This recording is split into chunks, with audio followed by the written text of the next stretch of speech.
Hello everyone and welcome to another video series in our journey into the ICD-10 CM coding guidelines.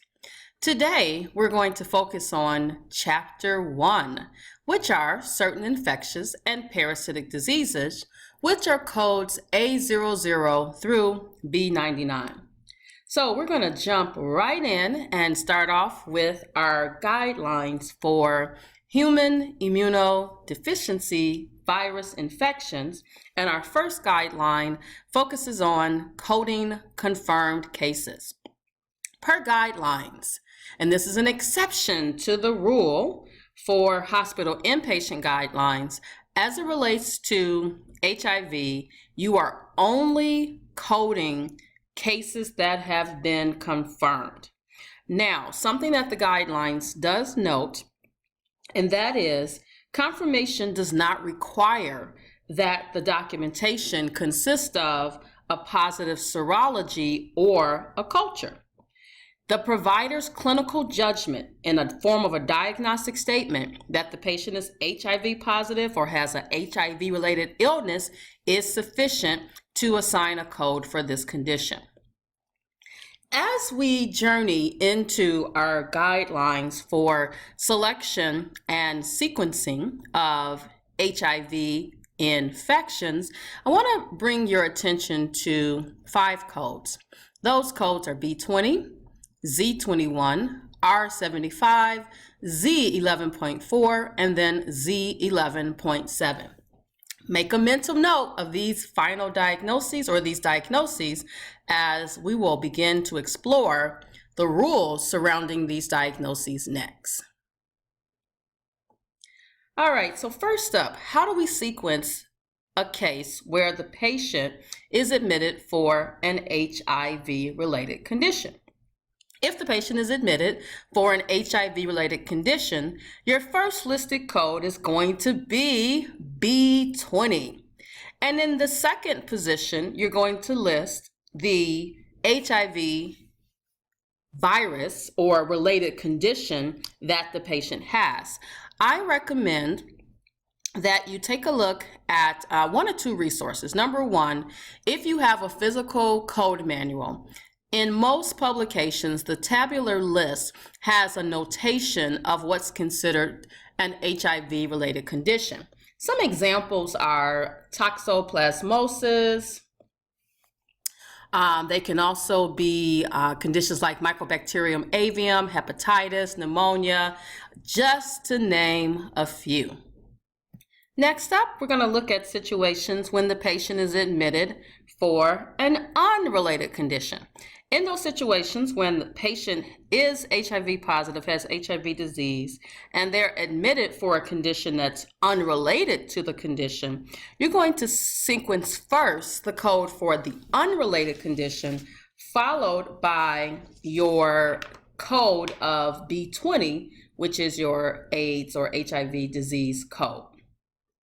After that, any other HIV-related conditions that impact the treatment today, you can list those as well. An example of an unrelated condition could be a person who has HIV disease and they're in a car accident. So the car accident has nothing to do with the HIV disease. Next guideline has to do with the date that the patient was diagnosed. And whether the patient was diagnosed today or 10 years ago, that is actually irrelevant to your sequencing decision. Next guideline, asymptomatic HIV virus. Now, remember you kept hearing me say B20? Well, asymptomatic HIV is coded to Z21. This is only to be used without any documentation of any symptoms related to HIV. So if the doctor uses terms like HIV positive, known HIV, HIV test, you're not going to use this particular code. One of the things that I found challenging with this particular situation is having the documentation that supports the patient's status. And so when in doubt, I always say query. Now, the one thing that you don't want to do is that you don't want to say on one visit they're B20, full-blown HIV disease, and then the next visit they're Z21. So you want to make sure that you're consistent in the code data that you are collecting. Next up, we have inconclusive tests. So when you have situations where a patient has an inconclusive test, we're going to utilize R75. So far, you have now seen 3 of those 5 codes I mentioned, B20, Z21, and R75. So one thing that's very critical with this particular code, R75, is that there has to be no definitive diagnoses or any manifestations of an HIV-related illness. So what do I mean by manifestation? Remember I said a few minutes ago that it's important for you to know what are the HIV-related illnesses. That's going to help you in determining whether or not you should be using this code. And that's just one example. All right, next guideline, previously diagnosed HIV. If someone was previously diagnosed with HIV, we're gonna code B20 on every encounter. Patients should never be assigned B20 and then R75 and then Z21 and then back to B20. So once they're B20, they are B20. Next up, we have HIV and pregnancy, childbirth, and the preparium. Our guidelines tells us related to pregnancy codes, which is a different segment, but the guidelines tells us that Chapter 5, which are your pregnancy codes, always have sequencing priority over codes from other chapters. So if you have a patient that is pregnant and they are admitted because of an HIV-related illness, your first listed code is going to be a code from category 098.7, and that's actually subcategory 098.7, which basically says the patient is pregnant and they have HIV illness or disease. Of course, you're going to follow that code with a B20 or a Z21 as applicable. And as applicable meaning, do they have or have ever had an HIV-related illness, so they're going to be B20, or are they just HIV positive and have never had any HIV, never had or currently have any HIV-related illnesses? And lastly, encounters for testing for HIV. And here's where we're going to see our last 2 codes that I gave you, which are Z11.4 and Z71.7. So if a patient is coming in to determine their HIV status, we're going to be using code Z11.4. And we should also be picking up additional diagnosis codes to show any high-risk behavior that the patient has. And I believe those are codes that fall under Z72. But check your index and then your tabular list to be sure. Now, if a patient is being seen for HIV testing, you're going to code the signs and symptoms. You can also assign an additional code of Z71.7, and this is going to be for your counseling, if counseling is provided during the encounter. Now, when a patient comes to receive their test results, if the test result is negative, you're going to still use Z71.7, that's your counseling code, but if the results are positive, you're going to follow the previous guidelines that we have covered. All right, we're going to move away from HIV and go to infectious agents as the cause of disease classified to other chapters.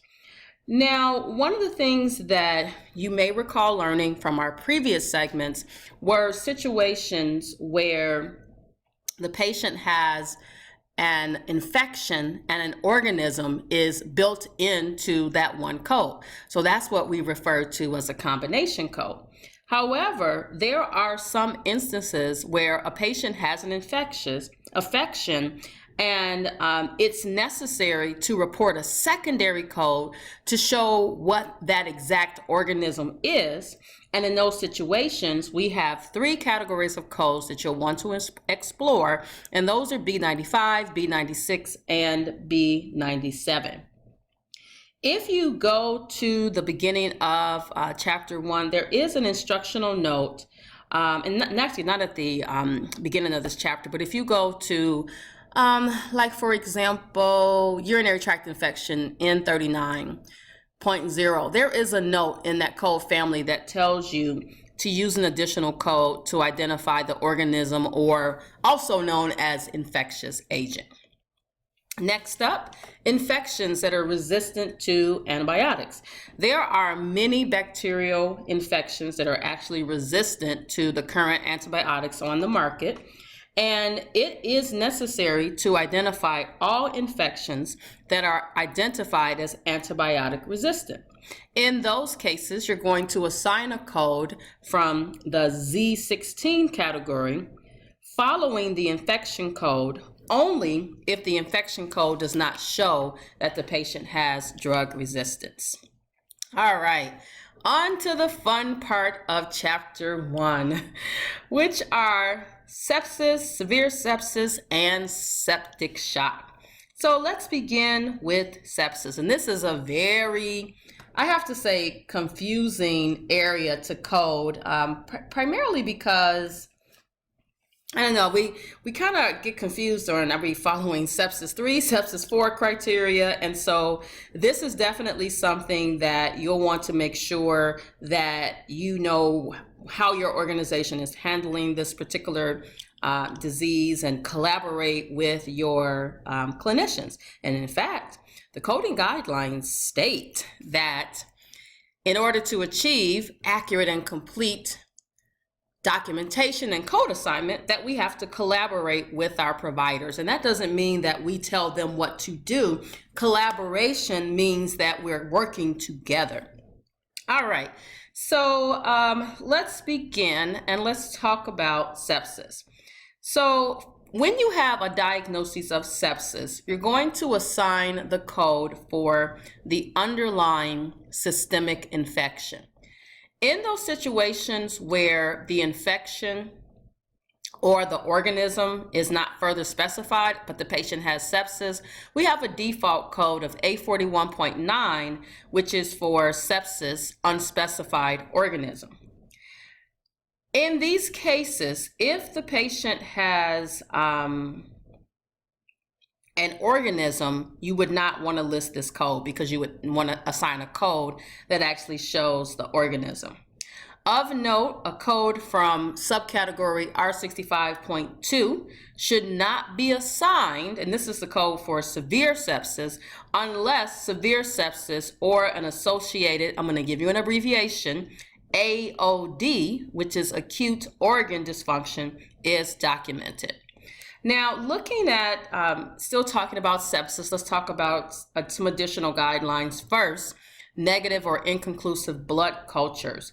In the case where the provider says that the patient has a negative or inconclusive blood culture, that does not mean that the physician in their clinical judgment cannot state that they have sepsis. If the physician says that they have sepsis, unless there is clinical evidence that they don't have sepsis, you can submit a query to the physician, again, in a collaborative approach in an attempt to ensure complete and accurate documentation.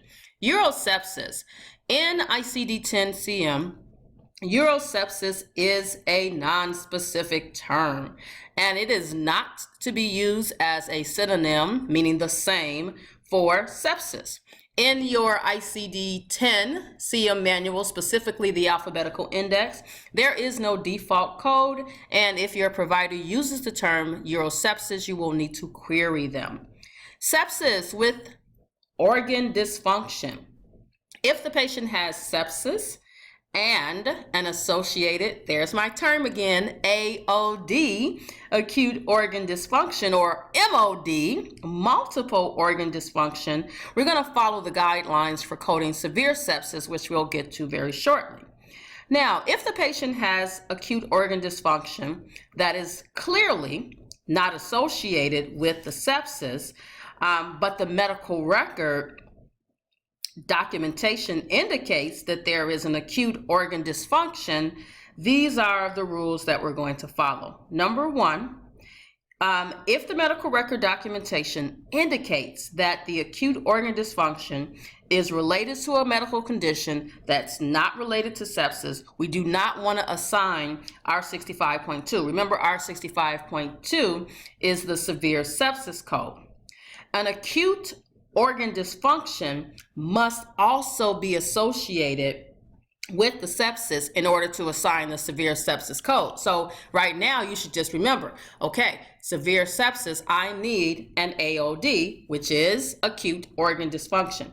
As always, if the documentation is not clear as to whether or not the patient has an acute organ dysfunction, then you want to submit a query and collaborate with your clinician. Now, one thing I will tell you is that it's important to follow your facility guidelines related to coding sepsis and really just coding in general, because you don't want to just query without finding out what your official organizational departmental stance is on coding these conditions. All right, next up, severe sepsis. Here we go. So severe sepsis requires 2 codes, and you guys, a minimum of 2 codes actually, and I know you know what those codes are. So first, we're going to code the underlying systemic infection, followed by, you guessed it, a code from the R65.2 category. Now, if no organism is documented, you guessed it, we're going to go back to A41.9, which is the sepsis, unspecified organism for the infection, and then you can assign an additional code for the associated acute organ dysfunction.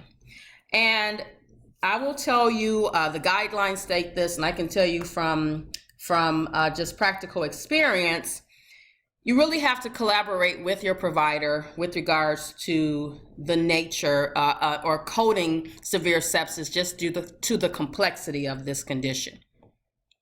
Next up, septic shock. So septic shock generally refers to circulatory failure associated with severe sepsis, and since the heart, circulatory is an organ, it represents a type of, you guessed it, AOD. So when you have cases of septic shock, the code for the systemic infection should be sequenced first, followed by R65.21, or we also have code T81.12, which is your situation when the patient has procedural septic shock. All right, sequencing of severe sepsis. So first, if severe sepsis is POA or present on admission, the underlying systemic infection is going to go first, followed by a code from R65.2. Of note, R65.2 can never be used as principal. Now, if the severe sepsis develops during an encounter, which means it was not POA, the underlying systemic infection and an appropriate code from R65.2 should be listed and sequenced in that order. All right, next up, severe sepsis and a localized infection. If the reason for the admission is both sepsis or severe sepsis, and the patient has a localized infection, the underlying systemic infection is going to be sequenced first, and then the code for the localized infection is going to be sequenced second. And if the patient, of course, has severe sepsis, then you're going to have a third code, which is R65.2. As you know, R65.2 can never be used as principal. In the situation where the patient is admitted with a localized infection and it doesn't develop until after admission, the localized infection should be assigned first, followed by your appropriate sepsis or severe sepsis codes. Sepsis due to a procedural infection. So here we actually have 3 different areas to consider. Okay, since we are looking at a post-procedural infection, we know based on our guidelines from section 1 that code assignment is always going to be based on the provider's documentation of the relationship between the infection and the procedure. So the physician has to give us that information. So the second thing we want to look at are sepsis due to a post-procedural infection.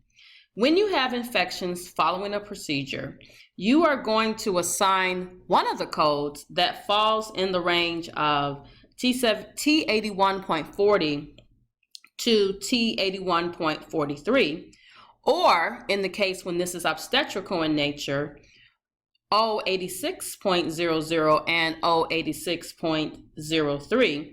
And these codes are going to be the code that identifies the site of the infection.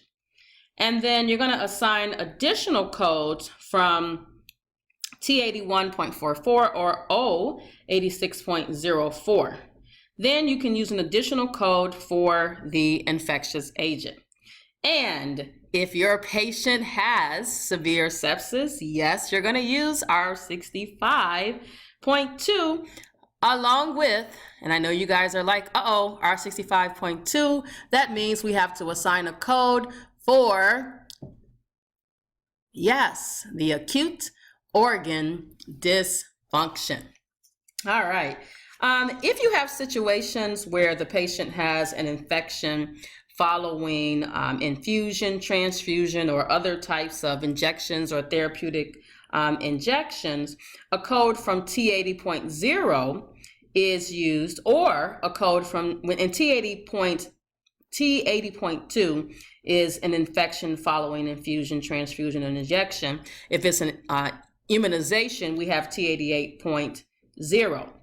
Those should be sequenced first, followed by the code for the specific infection. And of course, if the patient has severe sepsis, R65.2, and a code for the acute organ dysfunction. Last guideline here is related to post-procedural infection and post-procedural septic shock. If the patient has a post-procedural infection that has resulted in post-procedural shock, we're going to assign the codes for sepsis, just like we saw before, due to a post-procedural infection, followed by T81.12, which is post-procedural shock. Now, we do not assign R65.21, which is severe sepsis with septic shock in these instances. However, we are going to assign a code for any associated acute organ dysfunction. All right, next up, sepsis and severe sepsis associated with a non-infectious process or non-infectious condition. So if the patient has sepsis or severe sepsis and it's associated with a non-infectious condition, and this condition meets the definition of principal diagnoses, you're going to assign the code for the non-infectious condition first, followed by the code for the resulting infection. And if your patient has severe sepsis, assign a code R65.2, and of course, if the patient has any acute organ dysfunction, those are going to be coded after that. It is not necessary, however, to use R65.1, and that's your systemic inflammatory response syndrome codes in these particular cases.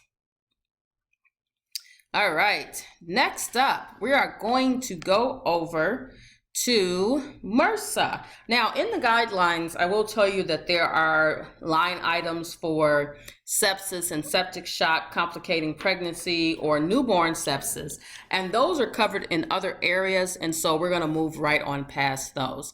So MRSA, methicillin-resistant Staphylococcus aureus. First guideline we're going to look at here are combination codes. And you know what combination codes are because we went over those in a previous video. So when the patient is diagnosed with an infection that is due to MRSA, and that infection has a combination code, and that combination code is going to show the infection and the organism, you're going to assign the appropriate combination code. Now, if there is a combination code and the organism is built into that combination code, you're not going to assign a separate code for the organism. Remember how we saw earlier B95, B96, B97, those categories? Those are used when the infection code does not include the organism. If the organism includes the infection code, we're going to use that one single code only. All right. Next guideline is other codes for MRSA infection. And when the patient has a current infection due to MRSA and that code does not have a combo code, you then will assign the appropriate code for the condition along with a code for the MRSA infection, which you can take a look at B95.62 for an example. MRSA, and actually MSSA is where I want to go next. MSSA, methicillin susceptible Staphylococcus aureus, and MRSA colonization. And so the condition or state of being colonized or carrying MSSA or MRSA is called colonization or carriage. This is when a person actually carries that infection in their body. Now, that means that it's present on or in the body without necessarily causing an illness. A positive MRSA test might be documented by the provider as MRSA screen positive or MRSA nasal swab positive. In those particular cases, the patient does not have an infection. We do have two codes available, Z22.322. This is someone that is a carrier or suspected of MRSA. And then we also have Z22.321, and this is for the patient that has the susceptible Staphylococcus aureus. All right, and lastly, our guideline for MRSA colonization and the infection. So if the person has both the colonization and an infection during the hospital admission, you are going to code Z22.32 and a code for the MRSA infection. All right, last guideline for chapter 1 are your Zika virus infection. First things first, we can only code confirmed diagnoses. This is an exception to your hospital guidelines. Confirmation does not require documentation of the type of test performed. The physician's statement that the patient has the Zika virus is sufficient. Now, in those cases where the provider documents suspected, possible, probable, I think it is, it might be Zika, we do not assign the Zika code, which by the way is A92.5. Instead, we're going to use Z20.821, which is contact with and suspected exposure to Zika virus. All right, guys, this has been Dr. Campbell's Coding Corner, and today we focused on certain infectious and parasitic diseases, A00 to B99, and I'll see you next time.